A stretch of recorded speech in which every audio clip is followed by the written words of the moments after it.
Ouais, il est potox, c'est Antox, et bienvenue dans cette nouvelle vidéo consacrée à la critique de l'épisode 33 de Deux cerveaux. Et on a poursuivi avec le test des demi-finales, un épisode qui était essentiellement centré là-dessus d'ailleurs. C'était assez long, je pense que ça a pris peut-être les 3/4 de l'épisode, ou en tout cas pas loin, ou en tout cas les 2/3 on va dire. Mais c'est pas forcément plus mal, dans le sens où certes ça a été très long, mais en même temps c'est pour la demi-finale, c'est pas un test comme on a déjà vu précédemment. Là ça a quand même un poids, parce que c'est un accès directement en phase finale, pas encore à la finale, mais en tout cas pour la demi-finale. Donc à moins que c'est ça la demi-finale, non, normalement c'est pas ça la demi-finale, normalement c'est pour accéder en demi. Donc ça a quand même un certain poids, même si c'est pas pour accéder en finale, ça a quand même un certain poids. Donc le fait que ce soit aussi long, bah moi ça me dérange pas, En temps normal ça aurait pu me déranger, mais là exceptionnellement non, de par le format, et accessoirement aussi parce que ça a été bien rythmé. Si ça avait été un test comme on avait eu là avec le casque, etc., où le montage était un petit peu plus lent, et qu'on se le serait tapé 4 fois, là j'aurais déjà un petit peu plus grincé des dents. Là en l'occurrence, ça a été pas le cas, c'était assez dynamique, j'ai trouvé que c'était très cool. Honnêtement, j'ai vachement apprécié ce test. Je te parle en plus du montage, et bien même dans le montage ils ont réussi à me surprendre, parce que lors de la manche, je sais plus c'était laquelle, mais c'était la manche 3, donc c'était le truc où il fallait en gros plier un papier pour le mettre entre deux verres, etc., et le faire tenir en équilibre. Et en gros lors de cette manche là c'était Vivian qui avait gagné, sauf que on l'a pas su tout de suite. En fait ça a été le dernier à être révélé. En gros le premier, je sais plus c'était qui, je pense que c'était Toto le premier à être révélé, puis ensuite s'en est suivi de Vincent il me semble, puis ça a été Benoît, enfin je sais plus exactement l'ordre, mais on avait vu qu'il y avait pas mal de personnes en fait qui avaient quand même réussi à trouver le jeu, et Vivian avait été la dernière personne à être révélée lors du montage, et pourtant eh bien c'est lui qui a terminé le jeu en premier. Et quand on a eu justement ce truc à la toute fin pour récupérer le badge entre donc Toto et Vivian, moi j'étais quasiment persuadé que c'était Toto puisque c'est le premier qu'on a vu, mais pas du tout, ça a été mélangé. Et là j'ai trouvé que c'était très pertinent, rien que dans le montage ça a été intéressant. Le montage a été rythmé déjà de base, mais en plus ils ont réussi à jouer avec nos attentes, ce qui fait que on s'ennuyait jamais. En tout cas c'est comme ça que moi je l'ai senti. Donc même si le jeu était long et qu'on s'est mangé 4 manches, en fait je les ai quasiment pas ressentis en fait. Donc j'étais quand même très content. Vraiment le montage sur cet épisode ça a été un très bon point, il faut quand même le reconnaître. D'ailleurs lors de cette manche là il y avait Benoît qui m'avait fait beaucoup rire, parce que il était persuadé que ça allait être lui qui allait être le premier à finir, tu vois. Et et du coup quand il a vu qu'il avait pas de badge, il était dégoûté, il a dit qui a été plus rapide que moi? Et t'as la doyenne, sans aucun tact, elle te lâche tout le monde, Benoît. C'est à dire que c'était lui le dernier, et comment la doyenne l'avait dit et tout, c'était très drôle. Quelque part il m'avait fait un petit peu de peine, mais bon il le prenait avec le sourire, donc il était comme Benoît, il a fait du Benoît globalement. Donc j'avais pas mal aimé cette phase là. Et aussi lors de la dernière manche tu avais un truc, donc c'était en gros 6 plus 4 égale 4, donc c'était avec le délire d'allumette. On a déjà eu un test un peu similaire où tu devais retirer une allumette et la mettre autre part pour faire correspondre l'équation, en gros. Et je trouvais que c'était intéressant parce qu'il y avait plusieurs possibilités. Il y avait Nicolo qui avait mis 0 plus 4 égale 4 et c'était totalement bon. T'avais aussi Benoît qui avait mis 8 moins 4 égale 4 et c'était également correct. Donc je trouvais que c'était intéressant de voir qu'il y avait en fait plusieurs possibilités et qu'elles étaient bien évidemment toutes acceptées. La seule qui n'a pas été acceptée d'ailleurs c'est celle que j'ai trouvée, mais j'avoue que j'avais pas tilté directement. C'est le 5 plus 4 égale 9, c'est Toto aussi qui l'avait trouvé. C'était donc le calcul que moi j'avais opté. Sauf que en fait c'est vrai, le 9 est pas correctement fait. Et quand je l'ai fait la première fois, j'ai pas spécialement plus calculé que ça. Mais c'est vrai que quand la doyenne l'a dit, normalement il est censé censé avoir une barre en dessous et du coup bon c'est vrai que ça doit pas être accepté, ça l'a pas été, donc pour le coup c'est totalement juste et quelque part je suis un petit peu déçu pour moi hein, parce que j'aurais aimé avoir bon. Après tout le reste j'avais bon, enfin le truc en papier non parce qu'on pouvait pas le faire. D'ailleurs je trouvais intéressant aussi hein, le délire de il faut le plier pour justement le solidifier. C'était Toto justement qui a eu cette idée là, donc je trouvais que c'était assez intelligent, assez malin de sa part, même si pour le coup Vivian il a réussi très rapidement et je sais pas trop comment parce que bah, il a pas plié le papier et c'est quand même tenu. Du coup, comment il a fait? À moins qu'il l'ait plié et que je l'ai peut-être mal vu, enfin je sais pas, mais j'ai l'impression que le papier n'était pas plié. Donc comment est-ce qu'il a fait pour contourner les lois de la physique? C'est parce que normalement ça aurait dû se péter la gueule, hein. 100% ça aurait dû se péter la gueule. Ou à moins que l'écart était différent selon les candidats. J'avoue que j'ai pas mesuré pixel par pixel, je suis pas non plus fou à ce point. Mais c'est vrai que c'est un petit peu douteux. Je suis content quand même que Vivian ait gagné, hein, je le dis pas, hein, mais c'est un petit peu bizarre. C'est vrai que c'est étonnant que lui, il ait réussi sans appliquer justement le truc avec le papier, alors que bah, y en avait d'autres, on voyait justement, il me semble que c'était Toto, non, c'était peut-être Vincent quand il posait son truc, on voyait qu'il se pétait complètement la gueule. Donc pourquoi est-ce que là ça se pétait la gueule et ailleurs non? Ça je sais pas, faudrait faire une petite analyse plus poussée, je le ferai probablement pas, ou peut-être que je regarderai vite fait à un moment donné quand j'aurai le temps, peut-être à la vidéo bilan si jamais ça vous intéresse. Mais en tout cas ouais, je trouvais que c'était assez particulier. Je crie pas à la triche, hein, loin de là. Juste, bah, je comprends pas comment physiquement c'est possible. C'est surtout ça que je mets en avant. Il y avait aussi la manche 2 où c'était Mel d'ailleurs qui avait gagné avec le délire des carrés, etc. etc. Et j'avoue que même moi j'avais pris un petit peu de temps pour comprendre parce qu'en fait je voyais les deux premiers c'était très facile. Mais par contre pour faire relier le orange, j'avoue que j'avais du mal à visualiser. Et en fait j'ai dû prendre mon logiciel Photoshop et tracer les lignes pour pouvoir capter que en fait il y avait un chemin qui se dessinait. Et du coup bon j'ai quand même réussi, mais si j'avais été dans le jeu, est-ce que je l'aurais réussi plus rapidement que Mel? Ça je sais pas, on n'a pas eu d'infos non plus concernant son timing, donc bon j'ai eu la bonne réponse et c'est tout ce qui m'importe hein, perso. Et donc les demi-finalistes sont Jonathan, celui-là on le connaissait, Mel qui a donc remporté la deuxième manche, Vivian qui a remporté la troisième manche et Nicolo qui a remporté du coup la dernière manche. Donc finalement c'est eux nos demi-finalistes officiels, donc je trouve que c'est moyen, honnêtement. Il y a des personnes, bon Vivian je m'attendais pas du tout, je suis encore très sceptique hein, son sujet, mais bon c'est possible, hein, c'est possible que c'est totalement qu'il ait réussi de manière naturelle et tout. Je dis pas encore une fois qu'il y avait des problèmes avec les verts. Juste, je trouve que c'est assez bizarre. Bon, le truc de Nicolo, pour moi, ça c'est légitime à 100%. Mel, pareil, elle a été la seule d'ailleurs à le réussir. Et Jonathan, bon, lui, il est à des années-lumière. Au-dessus, globalement, c'est le soleil. On a eu également les fameux désavantages. D'ailleurs, c'était le cliffhanger de l'épisode d'hier. Jonathan, qui devait-il choisir, enfin, qui choisissait-il pour le désavantage? Et il avait décidé de choisir Vivian, hein, et j'avais bien aimé aussi sa petite raison, son petit justificatif, puisqu'il disait qu'en gros, Vivian est tellement long à la détente qu'en fait 30 secondes de plus ou de moins pour lui, ça changera rien.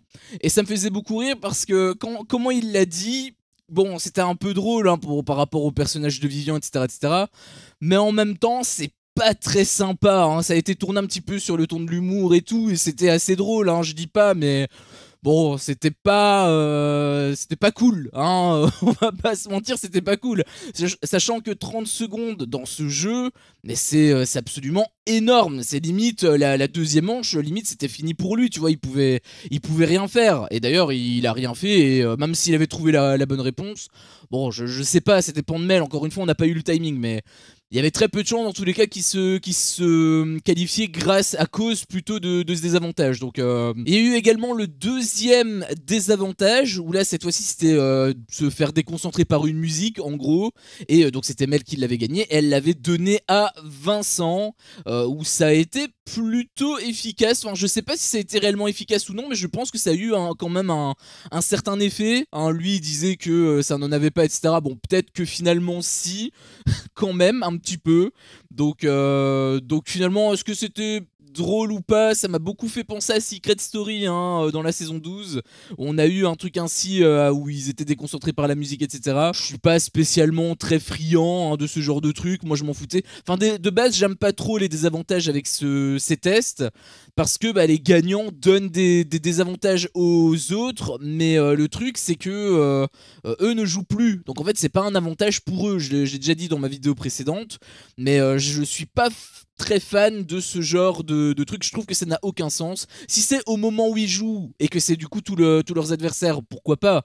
Bon après voilà, faut trouver un autre truc, peut-être avec l'excursion encore une fois, ça aurait pu être amené de cette manière. Mais comment ça a été fait maintenant ici dans cet épisode, je suis pas très fan. Encore que là on a eu 2 désavantages. Bon, le deuxième était moins grave on va dire, mais le premier par contre était assez impactant. 30 secondes c'est quand même énorme. Mais par contre le dernier désavantage, c'est Vivian qui l'a gagné. Et celui-là par contre il est abominable. C'est littéralement tu ne joues pas, c'est littéralement ça. Et c'est à Vincent d'ailleurs qui l'a donné. Au passage j'en profite, mais Vivian avait fait une petite feinte à Nicolo en disant que voilà il voulait se venger par rapport à Solène et tout. Et quand j'ai vu ça, t'avais Nicolo qui était en train de dire ok d'accord, et il avait l'air d'accepter son sort. Et je me suis dit, et j'ai vu ça, mais j'étais en train de m'arracher les cheveux. Je me suis dit mais attends, mais il se fout de notre gueule, il prétend être son ami, il le protège, etc. pour finalement lui faire un coup pareil. C'est pas cool. Mais finalement, bon, ça a été, il a donné à Vincent, donc il avait fait son petit show, il avait fait du Vivian. Donc mon cœur a un petit peu souffert, mais il y a eu plus de peur que de mal. Donc finalement j'étais quand même assez content. Même si le Vincent, en vrai, il s'est quand même pris pas mal de patates de forain dans la gueule. Hein, le désavantage donc déjà avec Mel, et là en plus maintenant où il peut carrément pas jouer. D'ailleurs forcément c'est lui qui a été en duel, bah tu m'étonnes qu'il a été en duel avec un machin ainsi, c'était impossible pour lui de s'en sortir. Et donc s'en est suivi justement une petite séquence qui était assez longue hein, je trouvais, puisque c'était le Vincent qui était démotivé, il avait envie d'abandonner, on le sentait même pas motivé hein, dans l'épisode, ça valait bien la peine de gagner face à Nabil hein, et aussi de sacrifier sa propre meuf hein, accessoirement je précise, mais je trouvais qu'il en faisait un petit peu des caisses. Ok, je peux comprendre son point de vue, qu'il soit pas super bien par rapport à ses enfants, etc.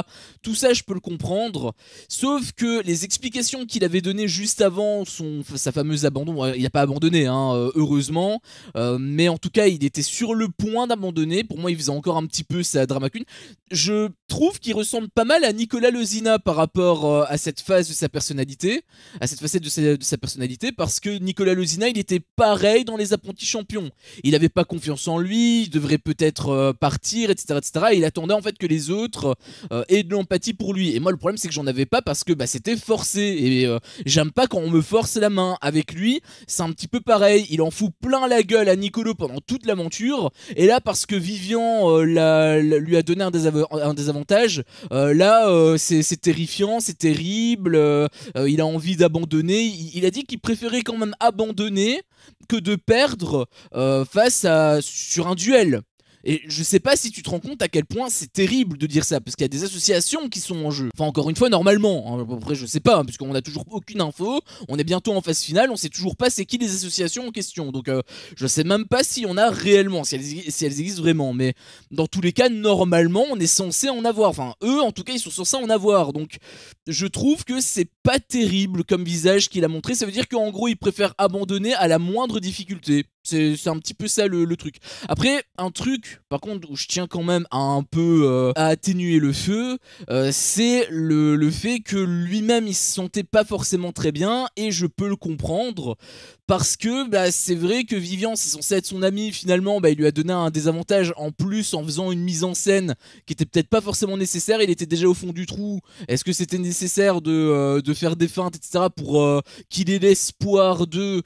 Je suis pas certain, hein, je peux comprendre qu'il l'ait très mal pris, hein, honnêtement je l'aurais mal pris aussi. Après j'aurais pas joué comme lui bien sûr, mais dans tous les cas voilà, je peux comprendre que la manière de Vivian c'était pas forcément cool, hein, je peux le comprendre. Moi en réalité il me faisait un petit peu de la peine quand il était un peu mal, etc. Ça m'aurait pas empêché de lui donner des avantages, je lui aurais quand même donné le désavantage, mais j'aurais pas fait tout ce cirque, j'aurais été un petit peu plus modéré. C'est un peu comme si, je sais pas moi, c'est un peu comme si avec quelqu'un qui avait perdu une personne qui lui était chère, et toi, au lieu de lui dire mes condoléances de manière un petit peu triste, etc., bah, c'est comme si tu lui disais alors, elle est morte. C'est pas fameux, hein, on est d'accord de ça. Du coup, voilà, je trouve que Vivian a pas été super cool avec Vincent. Après oui, Vincent a été aussi odieux avec Nicolo, etc., etc. Je le sais, mais je suis pas du genre à me dire, à appliquer la loi du talion. Moi, le œil pour œil, dent pour dent, c'est pas trop ma tasse de thé. Je lui pardonnerais pas forcément si j'avais été à sa place. D'ailleurs, je peux comprendre, hein, parce qu'après, il y a eu la petite cérémonie où il devait choisir une personne pour affronter donc Vincent, et ça s'est donc joué entre Benoît et Toto. Et globalement, je peux comprendre que personne n'ait voté pour Vincent. Ça, je peux totalement le comprendre, vu la manière qu'il a joué depuis le début, c'est totalement logique. Mais on n'est pas obligé d'être odieux, c'est juste ça que je dis, on aurait pu être un petit peu plus modéré, hein, c'est juste ça que je dis. Et pour du coup justement cette fameuse réunion, parce qu'il y a eu une petite réunion, finalement ça a été Benoît qui avait été sauvé, mais c'était purement stratégique parce que bah, tout le monde a envie que Vincent dégage, et le plus probable qu'il dégage, c'est plus par rapport à Toto que par rapport à Benoît. Toto a l'air d'être un petit peu plus fort que Benoît, d'autant plus que aussi, hein, il faut se l'avouer, si Benoît était au duel et qu'il perdait, bah, ça aurait été une personne qui était pas forcément très forte. En tout cas, ça aurait pas été l'une des grosses têtes, on va dire, du trio. Sur les 3 personnes qui restaient, Benoît c'était quand même celui qui faisait le plus pâle figure, donc c'est plus logique aussi de le sauver. Comme ça, dans tous les cas, que ce soit Vincent ou que ce soit Toto, c'est quand même une grosse tête qui saute, et pour la finale, bah, c'est un peu plus facile pour les candidats restants. Et donc on a eu ce fameux duel, en tout cas la première manche, hein, entre Vincent et Toto, où donc la première manche c'était simplement une énigme. Le mot c'était déterminé, hein, c'était le bon premier, et c'était des dés, terre, mi, donc par rapport au pain, pain de mie, et le nez, donc sous nos yeux, donc déterminé. Et je l'avais, hein, au passage, donc j'ai eu un peu de mal, hein, quand même à le trouver, mais finalement j'ai quand même trouvé, donc j'étais assez content. Et c'est aussi Toto qui l'a eu, je pense que lui il a été très rapide par contre. Après bon, avec le montage on peut couper, donc encore une fois je sais pas si je suis mieux ou moins bien que Toto, j'en ai aucune idée. D'ailleurs il a été plus rapide que Vincent aussi, parce qu'il l'avait également, il voulait buzzer et finalement il s'est fait un petit peu niquer. D'ailleurs il y a eu que un seul buzzer, et c'est un peu bizarre, je l'ai pas dit oralement parce que j'avais complètement oublié, mais je l'avais noté en texte. Mais j'avais trouvé que c'était intéressant avec le duel Vincent-Nabil, parce qu'il y avait 2 buzzers différents, et au moins là il y avait plus de problème avec ah oui j'appuie sur ta main et du coup c'est à toi de répondre. Là au moins il y avait plus ce problème là, et je trouvais que c'était un petit peu plus logique, un petit peu mieux aussi. Et là ils ont remis un seul buzzer, donc c'est un peu dommage. Je trouve qu'ils auraient dû garder 2 buzzers pour le duel, ça aurait été plus pertinent, ça aurait évité d'avoir des problèmes bêtes de ce type. Mais bon là dans tous les cas ça a aucune importance, puisque Toto a bel et bien appuyé, il a donné la bonne réponse, 1-0. C'est là-dessus qu'on s'est laissé. Est-ce que Vincent va faire la remontada? Est-ce que c'est Toto qui va réussir à l'éliminer? Est-ce que Vincent va faire exprès de perdre? Je ne pense pas, parce qu'il avait l'air de vouloir quand même jouer, mais vu son état psychologique il avait pas l'air d'être au mieux de sa forme, donc je sais pas, là il y a beaucoup de questions, on verra l'épisode de demain. N'hésite pas à me dire aussi toi tes pronos par rapport à ce duel, qui tu verrais gagner. Bon forcément là Toto a un petit avantage, donc il y a plus de chances que ce soit Toto, parce qu'il doit donner qu'une bonne réponse. Mais je pense que le Vincent il est pas non plus mort, je pense qu'il peut quand même faire la remontada. Bon moi je préférais bien sûr que ce soit Toto aussi, hein, mais il faut quand même le reconnaître, Vincent c'est un très bon joueur. Donc d'ailleurs je serais un petit peu déçu que ce soit Vincent ou que ce soit Toto. Je serais un petit peu déçu que l'une de ces 2 personnes parte, alors que à côté t'as encore bon Mel. Au final ça va, elle a quand même prouvé, même si elle a jamais fait de duel, elle a quand même été assez bonne, il faut quand même le reconnaître. Par contre Benoît, il a jamais fait un duel. Le Vivian, il a jamais fait un duel. Il a été bon certes sur le truc, mais en soi il a pas beaucoup brillé. Et je trouve que c'est un petit peu dommage de voir ce genre de candidat qui réussissent à aller plus loin que ce soit Toto ou Vincent, peu importe, qui soit éliminé aux portes de la demi-finale. Donc voilà, on verra tout simplement à l'épisode de demain comment ça va se dégoupiller, mais je sais qu'il y a beaucoup de personnes aussi qui qui seront contents si jamais Vincent saute, et je peux totalement le comprendre, parce que c'est vrai qu'il a pas été très cool, hein, pendant l'intégralité de l'émission, mais j'ai quand même un petit peu voilà, j'ai pas un regret, mais j'ai une petite peine, une petite étincelle par rapport au fait qu'il a quand même été bon. Il a déjà essuyé un duel en plus juste avant, donc j'avoue que c'est pas super cool de la part des autres. Je sais que les autres, voilà, il a été aussi très porté sur, voilà, on met Nicolo tout le temps. C'est pas très cool non plus. Mais comme je dis, j'aime pas trop la loi du talion. Pour moi, il a pas d'œil pour œil, dent pour dent. Donc voilà, c'est un petit peu dommage que les autres ont fait également la même chose avec Vincent. Je sais que je défends un petit peu le diable. À mon avis, il y a beaucoup de monde qui vont pas être d'accord avec moi. Encore une fois, l'espace commentaire est fait pour ça. Du moment que c'est dans le respect de chacun, il y a aucun souci. Mais bref, dans tous les cas, on saura quoi l'épisode de demain. Donc, j'ai hâte d'être à demain pour savoir. Enfin bref, sur ce, c'était mon avis sur cet épisode. Si mon contenu te plaît, fais-le moi savoir en me laissant un énorme pouce bleu. À chaque fois que je vois ça, je vois que mon contenu plaît. Et donc moi, ça me motive à continuer. Si t'es pas encore un peu tox, qu'est-ce que tu attends pour me défoncer ce gros bouton rouge? N'hésite pas à activer la cloche pour ne rien louper. Et je te dis à la prochaine pour une prochaine vidéo. Ciao.